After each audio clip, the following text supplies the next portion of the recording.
ఉమ్మడి ఆంధ్రప్రదేశ్లో ఉన్న సిచ్యువేషన్ కంటే తెలంగాణలో విద్యా వ్యవస్థ మరింత దారుణంగా వర్స్ట్ సిచ్యువేషన్లోకి వెళ్ళిపోయింది. ఈ ద్రోహానికి పాల్పడింది ఎవరు అంటే తెలంగాణ రాజకీయ నాయకత్వం. ఒక రకంగా చెప్పాలంటే వీళ్ళంతా ఒక నపుంసకుల కింద మనం ట్రీట్ చేయొచ్చు మెజారిటీ నాయకత్వాన్ని.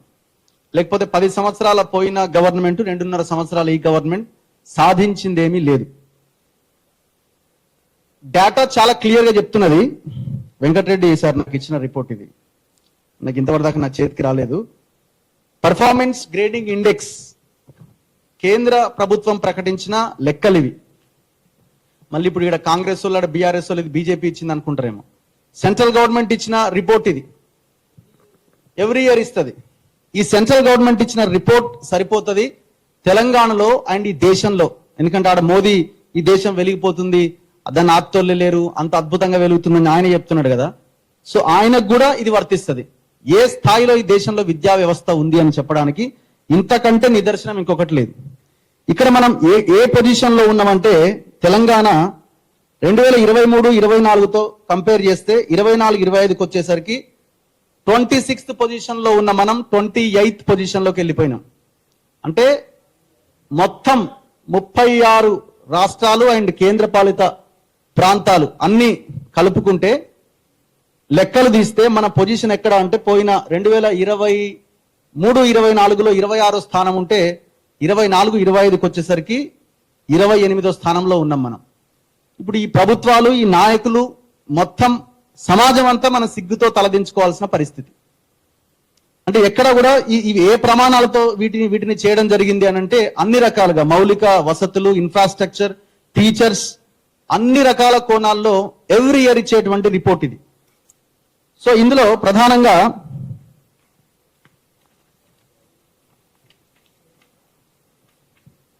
కొన్ని గ్రేడ్స్ ఇచ్చినారు. సో ఎట్లా ఈ గ్రేడ్స్ ని ఎట్లా డిసైడ్ చేశారు అన్నది 91% to 100%, అంటే 942,000 స్కోర్స్ చేసిన వాళ్ళని ఉత్కర్ష్ అనే ఒక గ్రేడ్ ఇవ్వడం జరిగింది ఆయా రాష్ట్రాలకు. ఈ ఉత్కర్ష్ అనే గ్రేడ్ లో ఈ దేశంలో ఏ రాష్ట్రము లేదు. అంటే 90 స్కోర్ చేసిన 941 స్కోర్ చేసిన ఏ ఒక్క రాష్ట్రం మన దేశంలో లేదు. ఇది కేంద్రం చెప్తున్న మాటని.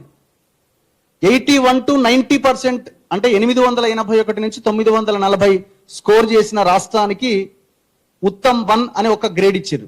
ఈ ఉత్తమ్ 1 లో కూడా ఏ రాష్ట్రము లేదు. టోటల్ కంట్రీలో 71 నుంచి 80%, 821 నుంచి 820 స్కోర్ చేసిన రాష్ట్రాలకి ఉత్తమ్ 2 అనే ఒక గ్రేడ్ ఇచ్చినారు. ఈ ఉత్తమ్ 2 లో కూడా ఏ రాష్ట్రము లేదు ఈ దేశంలో. 61 నుంచి 70%, అంటే 761 నుంచి 820 స్కోర్ చేసిన రాష్ట్రాలకి ఉత్తమ్ 3 అని ఒక గ్రేడ్ ఇచ్చారు. ఈ ఉత్తమ్ 3 లో కూడా మొత్తం ఈ 36 రాష్ట్రాలు, కేంద్రపాలిత ప్రాంతాల్లో ఏ రాష్ట్రము, ఏ కేంద్రపాలిత ప్రాంతము లేదు. Not even single state. ఎన్నో రోజులైనా 4939 రోజులు ప్రధానమంత్రిగా రికార్డు సృష్టించిన అని చెప్తున్న ప్రధానమంత్రి, అండ్ 50 ఏళ్ళు మేమే పరిపాలించిన ఈ దేశంలో ఎన్నో తీసుకొచ్చినాం అని చెప్తున్న కాంగ్రెస్. ఇక్కడ కాంగ్రెస్, అంతకుముందు బీఆర్ఎస్ అండ్ మిగతా రాష్ట్రాల్లో ఉన్న పార్టీలు, రాజకీయ పార్టీలు. సో అప్ టు 70% స్కోర్ చేసిన ఒక్క రాష్ట్రము లేదంటే అసలు ఈ దేశం ఏడ వెలుగుతున్నది? విద్యతోటే కదా భవిష్యత్తు నిర్మాణం చేయబడేది. అక్కడి నుంచి స్టార్ట్ అయింది. ఎక్కడ 51 నుంచి 60%, అంటే 701 నుంచి 760 స్కోర్ చేసిన రాష్ట్రాలకు ఇట్లా కోడించుకుంటూ వెళ్ళినారు.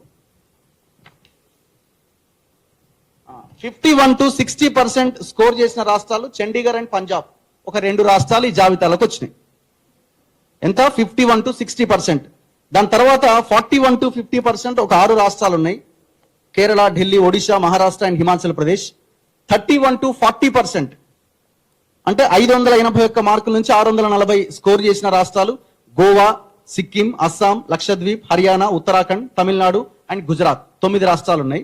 మనం ఏడున్నామయ్యా అంటే 21 నుంచి 30% ఉన్న రాష్ట్రాల జాబితాలో ఉన్నాం. సిగ్గుపడాలి కదా మనం అంతా. ఆ రాష్ట్రాల జాబితాలో పాండిచ్చేరి, ఆంధ్రప్రదేశ్, రాజస్థాన్, మధ్యప్రదేశ్, ఛత్తీస్గఢ్, ఉత్తరప్రదేశ్, కర్ణాటక, వెస్ట్ బెంగాల్, త్రిపుర, మణిపూర్, తెలంగాణ, లద్దాఖ్, నాగాలాండ్, జార్ఖండ్ అండ్ అరుణాచల్ ప్రదేశ్. ఈ 15 రాష్ట్రాలు జస్ట్ ఒక 30% అంటే 20% లోపు స్కోర్ చేసినాయి. ఇంకా మనకంటే దారుణంగా ఉన్నాయి మిజోరాం, బీహార్ అండ్ జమ్మూ కాశ్మీర్. దారుణంగా ఉన్న స్టేట్ మేఘాలయ, చాలా దారుణంగా 400 మార్క్స్ స్కోర్ చేసింది. సో ఈ సిచ్యువేషన్ లో మన తెలంగాణ రాష్ట్రం ఉన్నది. ఎందుకు ఈ పరిస్థితి ఉన్నదంటే ఏ రాష్ట్రము కూడా సరైన బడ్జెట్ ని విద్య కోసం కేటాయించట్లేదు. ఇప్పుడు కాంగ్రెస్ అధికారంలో ఉంది కాబట్టి మీరు చాట్ జీపీటీ ఓపెన్ చేసి కాంగ్రెస్ ఇచ్చిన హామీలు ఒకసారి చూడండి. కాంగ్రెస్ ఇచ్చిన హామీలు 15% తగ్గకుండా విద్య కోసం బడ్జెట్ కేటాయిస్తామని చెప్పినాయి. ఈ గవర్నమెంట్ వచ్చిన తర్వాత 2 పూర్తి స్థాయి బడ్జెట్ ప్రవేశపెట్టబడ్డాయి. భట్టి విక్రమార్క వాటిని చాలాసేపు చదివి వినిపించిండు. అందులో 7%కి మించి ఎక్కడా విద్య కోసం బడ్జెట్ కేటాయించలే. ఇంటిగ్రేటెడ్ స్కూల్ అన్నాడు, 2000 కోట్లు అన్నాడు, దాన్ని కూడా అందులోనే యాడ్ చేసిండు. తెలంగాణ పబ్లిక్ ఎడ్యుకేషన్ పాలసీ అని ఒక ఆకునూరు మురళి గారు చైర్మన్ గా అండ్ కొంతమంది ఇప్పుడు వచ్చిరా పిఎల్ విశ్వేశ్వరరావు గారు, వీళ్ళంతా ఎవరు రానట్టు రాలేదు, వస్తున్నారు. సో వాళ్ళ ఆధ్వర్యంలో ఒక నివేదిక తయారు చేయించిండు. వాళ్ళు 18% మినిమం పెట్టాలని ఆ సిఫారసు పేర్కొన్నది. ఆయన పెట్టింది కేవలం 7% మాత్రమే. మేనిఫెస్టోలో 15% తగ్గకుండా పెడతామని చెప్పారు. సో అది కూడా చేయలేదు. సో ఈ బడ్జెట్ కేటాయించలేకపోవడం వల్లనే ఈ రాష్ట్రంలో కానీ ఈ దేశంలో కానీ ఈ పరిస్థితి. ఓవరాల్ గా కేంద్ర బడ్జెట్ తీసుకున్నా యావరేజ్ గా గంతే ఉన్నది, అంత అది కూడా లేదు. అక్కడ కూడా చాలా దారుణంగా ఉన్నది. మీరు చూడండి, కాంగ్రెస్ అధికారంలోకి వచ్చిన తర్వాత వీళ్ళు ఇచ్చిన హామీలు చూడండి. స్కూల్ ఎందుకు మూతబడేయాలి అనే ఆలోచన రేవంత్ రెడ్డికి ఎట్లొచ్చింది? అది యాదృచ్ఛికంగా ఏదన్నా వచ్చిందంటే లేదు, వాళ్ళ ఇంటెన్షనే అది. మీరు చూడండి, ఫీజు రియంబర్స్మెంట్ కూడా ఎత్తేయబోతున్నారు. ఫీజు రియంబర్స్మెంట్ అంశంలో కూడా ఫస్ట్ కొన్ని కాలేజీలు హైకోర్టుకి వెళ్ళినాయి. చాలా పద్ధతి ప్రకారంగా ప్లాన్డ్ గా వెళ్ళిరు. కొన్ని కాలేజీలు హైకోర్టుకి వెళ్తే హైకోర్టు ఏమన్నదంటే విద్యార్థులను వసూలు చేసుకోనివ్వచ్చు అని ఒక ఆర్డర్ ఇచ్చింది. అక్కడ గవర్నమెంట్ తరపున వాదించే అడ్వకేట్, పబ్లిక్ ప్రాసిక్యూటర్ సరిగ్గా వాదిస్తే కదా కోర్టుకి ఆధారాలు ఏంటో తెలిసేవి, వాస్తవాలు ఏంటో తెలిసేవి. సో కోర్టు ఏం చెప్పింది? వసూలు చేసుకోవచ్చు అన్నది. వసూలు చేసుకోవచ్చు అన్న తర్వాత ప్రభుత్వం దీని మీద కనీసం కౌంటర్ కూడా ఫైల్ చేయలేదు. రేవంత్ రెడ్డి గవర్నమెంట్ కనీసం కౌంటర్ ఫైల్ చేయలేదు. కౌంటర్ ఫైల్ చేయకుండా జీవో 7 ని తీసుకొచ్చింది. ఈ జీవో 7 ఏం చెప్తుంది? మేము స్టూడెంట్స్ అకౌంట్స్ లో డబ్బులు ఇస్తామనే ఒక విధానం తెర మీదకి తీసుకొచ్చారు. దాని తర్వాత జీవో 7 మీద విద్యార్థి సంఘాలు వీళ్ళంతా కొట్లాడారు. హైకోర్టులో విచారణ జరిగింది. మళ్ళీ జీవో 7 ని రద్దు చేసి జీవో 9 తీసుకొస్తున్నామని అన్నారు. ఆ జీవో 9 లో ఏం చెప్తున్నారు? మేము 4 విడతల్లో విద్యార్థుల ఖాతాలో డబ్బులు వేస్తాం. విద్యార్థి ఖాతాలో డబ్బులు పడ్డ వెంటనే కాలేజీకి కట్టేయాలి. ఒకవేళ కట్టకపోతే రెవెన్యూ రికవరీ యాక్ట్ ని ప్రయోగించి మేము పేరెంట్స్ దగ్గర నుంచి వసూలు చేస్తాం అంటున్నారు. అసలు ఇంతకుముందున్న ప్రాసెస్ లో కాలేజీ యాజమాన్యాల అకౌంట్ లో డబ్బులు పడేవి. మీరు అందులో ఏమైనా ల్యాబ్స్ ఉంటే, అక్కడ ఏమైనా అవకతవకలు జరిగితే వాటిని పరిష్కరించి అదే విధంగా దాన్ని ఎందుకు ముందుకు తీసుకెళ్లే ప్రయత్నం చేయట్లే? ఎందుకు స్టూడెంట్ ఖాతాలో అనే లైన్ తీసుకొస్తున్నారు? ఒకవేళ ఆ డబ్బులు ఏదో రకంగా వాడుకోవడమో లేకపోతే ఇంకేదైనా జరిగితే ఆ స్టూడెంట్ చదువుకోలేని సిచ్యువేషన్ వస్తే పరిస్థితి ఏంది? దీనివల్ల ఏమవుతుంది? కాలేజీ యాజమాన్యాలు మీకు ఎట్లాగో డబ్బులు వస్తాయి కదా, మీరు ఫీజు మొత్తం ఫస్ట్ కట్టేయండి అని నిబంధన పెడితే అప్పుడు ఎవడు బాధ్యత? అంటే నెమ్మదిగా రియంబర్స్మెంట్ అనే పథకాన్ని ఎత్తేయాలనే కుట్ర చాలా క్లియర్ గా జరుగుతుంది. దీని మీద మనం రాబోయే రోజుల్లో భయంకరంగా కొట్టాడాల్సిన సిచ్యువేషన్ కూడా రావాలి. అండ్ వీళ్ళు అభయహస్త మేనిఫెస్టోలో విద్యకు సంబంధించిన ప్రధానమైన హామీలు: ఉన్నత విద్య fees reimbursement, SC, ST, BC, minority మరియు ఈడబ్ల్యూఎస్ విద్యార్థులకు పూర్తి ఫీజు రియంబర్స్మెంట్ అందిస్తామని హామీ ఇచ్చింది. స్కాలర్షిప్స్ వస్తున్నాయా? రియంబర్స్మెంట్ అమలవుతుందా? దాదాపుగా 10,000 కోట్లు పెండింగ్ ఉన్నది. పాత గవర్నమెంట్ పెట్టిన పెండింగ్ బకాయిలు కూడా అట్లనే ఉన్నాయి. పెండింగ్ లో ఉన్న ఫీజు రియంబర్స్మెంట్ బకాయిలు అన్ని చెల్లిస్తాం. 2.5 ఏళ్ళు అయింది, ఇంతవరకు చెల్లించిన పరిస్థితి లేదు. ఆదిలాబాద్, ఖమ్మం, మెదక్ జిల్లాలో కొత్త ఇంటిగ్రేటెడ్ యూనివర్సిటీలు ఏర్పాటు చేస్తాం. ఎక్కడ ఏర్పాటు చేసినారు? ఒక యూనివర్సిటీ కట్టిరా? ఉస్మానియా యూనివర్సిటీకి ఇస్తాను 1000 కోట్లు ఇంతవరకు ఇచ్చిండా? నేను arts college principal professor Kasim గారిని ఇంటర్వ్యూ చేస్తే ఆయన చాలా క్లియర్ గా చెప్పిండు, ఇంతవరకు లేదు, ఎవరో కాంట్రాక్టర్లు వచ్చిరా అని అంటున్నారు కానీ ఇంతవరకు పని స్టార్ట్ కాలేదు అని ఆయన ప్రకటన చేసి దగ్గర సంవత్సరం కావస్తున్నది. మరి 1000 కోట్లు ఇచ్చేది ఎప్పుడు? టెండర్లు పిలిచేది ఎప్పుడు? పనులు కంప్లీట్ చేసేది ఎప్పుడు? పాలమూరు తెలంగాణ మహాత్మా గాంధీ శాతవాహన యూనివర్సిటీలను బలోపేతం చేస్తాం. బాసర ట్రిపుల్ ఐటీ తరహాలో మరో కొత్త 4 ట్రిపుల్ ఐటీలు ఏర్పాటు చేస్తాం. ఉన్న బాసర ట్రిపుల్ ఐటీ గతంలో ఎట్లుందో ఇప్పుడు కూడా అట్లనే ఉన్నది. ఇంతవరకు ఎక్కడ వేసిన గొంగడు అక్కడే ఉన్నది. దాన్ని బాగు చేయలేదు, కొత్తవి పెట్టడం తర్వాత. విదేశీ విద్య, విదేశాల్లో ఉన్నత విద్య అభ్యసించే ఎస్సీ, ఎస్టీ, బీసీ, మైనార్టీ విద్యార్థులకు 25 లక్షల వరకు ఆర్థిక సహాయం అందిస్తాం. ఎక్కడ అమలవుతుంది స్కీము? అసలు అమలవుతుందా? స్కాలర్షిప్లు లేనే లేదు.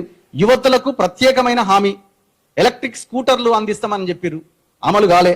ప్రభుత్వ పాఠశాలల మధ్యాహ్న భోజన కార్మికుల వేతనాన్ని నెలకు 10,000కు పెంచుతామని తెలిపింది, కాలే. విద్యారంగానికి బడ్జెట్ 15% కేటాయిస్తామని చెప్పింది. ఏ ఒక్క హామీ అయినా విద్య గురించి అమలైందా? కాలేదు ఎక్కడ కూడా. మరి ఏం చేయదలుచుకున్నారు? 3 లక్షల కోట్ల బడ్జెట్ లో కనీసం ఒక 10 to 12% కూడా పెట్టలేని దౌర్భాగ్యమైన పరిస్థితి ఎందుకు వచ్చింది అంటే ప్రజలకి అండ్ నాయకులకి, మీడియాకి, మనలాంటి వాళ్ళకు కూడా ఈ విద్య ఎజెండాగా మనం ఆ స్థాయిలో పనిచేయకపోవడమే ప్రధానమైన కారణమని నాకు అనిపిస్తుంది. అసలు అది ఎజెండాలోనే లేదు ప్రజలకు కూడా. ఎంతసేపు ఈసారి బతుకమ్మ చీరలు ఏ కలర్ లో ఇవ్వబోతున్నారు, గ్యాస్ కనెక్షన్ ఉందా లేదా, ఫ్రీ ఎలక్ట్రిసిటీ ఉందా, ఇవన్నీ సంక్షేమ కార్యక్రమాలు అమలు జరగాలి. కానీ వాటినే పెద్దగా మనం ఫీల్ అవుతున్నాం. ఇవి లీడర్లు ఇంతకంటే ఎక్కువ ఏం చేస్తారు, వీళ్ళు ఇవే చేస్తారు, ఇక అవన్నీ చేయరేమో, చదువు అంటే కొనుక్కోవాల్సిందేనేమో, రోగం వస్తే చచ్చిపోవాలా, లేకపోతే పైసలు ఉంటే ఉన్నది అమ్ముకొని, భూమి అమ్ముకొని ట్రీట్మెంట్ చేసుకోవాలేమో అనే ఆలోచనే ఉంది తప్ప ఇది ఎందుకు ప్రభుత్వ విద్య, ప్రభుత్వ వైద్యం మనకు అందదు అనే ఒక కాన్సెప్ట్ లో, ఒక ఎజెండాతో మనం కొట్లాడట్లేదు. రాజకీయ పార్టీలకి ఈ 2 అంశాలని మనం ఎజెండాగా ఎప్పుడైతే పెడతామో అప్పుడు వాళ్ళు కూడా మన దారిలోకి వస్తారు. మనం ఏమీ చేయకుండా మీరు ఎందుకు చేయట్లేదు అని పార్టీలను కానీ ప్రభుత్వాలను కానీ అడిగితే వాళ్ళు చెయ్యరు. వాడికి ఓడిపోతాం ఈ 2 అంశాలను కనుక మనం పట్టుకోకపోతే అనే భయం పెడితేనే ఇవి సాధ్యమవుతుంది. సో రేవంత్ రెడ్డి ఎంత ధీమాగా చెప్తున్నాడు, 27,000 స్కూళ్ళల్లో 22,000 స్కూళ్ళు మూసేసి 4,000 స్కూళ్ళకు కుదిస్తాం అంటున్నాడు. ఇప్పుడు రేపు పొద్దున వాళ్ళు ఏం చెప్తారు దీనికి లైన్ అంటే, లేదు మేము అట్లా చెప్పలేదు, తెలంగాణ పబ్లిక్ స్కూల్స్ TPS స్కూళ్ళు పెట్టాలనుకుంటున్నాం, తెలంగాణ ఎడ్యుకేషన్ పాలసీలో వాళ్ళు ఒక రిపోర్ట్ ఇచ్చిర్రు, సో మేము ఆ 4,000 స్కూళ్ళు పెద్ద స్కూళ్ళు పెట్టబోతున్నామని ఒక లైన్ చెప్పబోతున్నారు రేపు. మరి నువ్వు కట్టిన తర్వాత ఎవడన్నా మెర్జీ చేసి తగ్గించుకుంటూ పోతాడా, లేకపోతే ముందే మొత్తం అన్ని మూసేసి 4,000కు తగ్గిస్తాడా? అసలు మీరు బడ్జెటే లేదు కదా అక్కడ. నీ 7% బడ్జెట్ తో టీచర్ల జీతాలకి, చాక్ పీసులకి, నీ ఆడ కనీస సౌకర్యాలకు కూడా పైసలు సరిపోవు. ఇప్పుడు ఇంకొకటి, నిన్న ప్రధానమంత్రితో నీతి ఆయోగ్ సమావేశంలో భేటీ అయ్యి ఏమంటున్నాడు, అసలు విద్యతోనే దేశమంతా మారిపోతుంది, జీవితాలే మారిపోతాయి, మేము ఇంటిగ్రేటెడ్ స్కూళ్ళు కట్టబోతున్నాం, కుల వివక్ష లేకుండా అన్ని కులాలను ఒకే దగ్గర పెట్టే ప్రయత్నం చేస్తున్నాం అని అంటున్నారు. 1970s నుంచి గురుకులాలు ఉన్నాయి. ఈ తర్వాత కులాలకు సంబంధించిన గురుకులాలు స్టార్ట్ అయినాయి. అంతకుముందు అంతా కూడా ఇవే గురుకులాలు కదా. నేను చదువుకున్న సర్వేలు కూడా ఎస్సీలు, ఎస్టీలు, బీసీలు, ఓసీలు అందరూ కలిసి చదువుకున్న స్కూల్ అది. ముఖ్యమంత్రిగా పివి నరసింహారావు గారు ఉన్నప్పుడు 1970s లో ఓపెన్ అయిన స్కూల్ అది. ఇప్పుడు మీరు కొత్తగా పెట్టేది ఏంది? అసలు ఇంటిగ్రేటెడ్ స్కూళ్ళకి మనం మాట్లాడుతున్న ఈ గ్రామాల్లో, మండలాల్లో ఉన్న స్కూళ్ళకి సంబంధం ఏంది? మొత్తం 80 లక్షల స్టూడెంట్స్ లో 2 లక్షల మంది పిల్లలకు సంబంధించినవే ఇంటిగ్రేటెడ్ స్కూళ్ళు. అవి కూడా ఆల్రెడీ చదువుకుంటున్న గురుకులాల్లో ఉన్న పిల్లల్ని తీసుకెళ్లి ఆ ఇంటిగ్రేటెడ్ స్కూల్లో పెడతామంటున్నాడు. ఒకవేళ అది కూడా కడితే 119 నియోజకవర్గాల్లో 119 కడితే దానివల్ల జస్ట్ 1% లాభం జరుగుతుంది అంతే. మిగతా 99%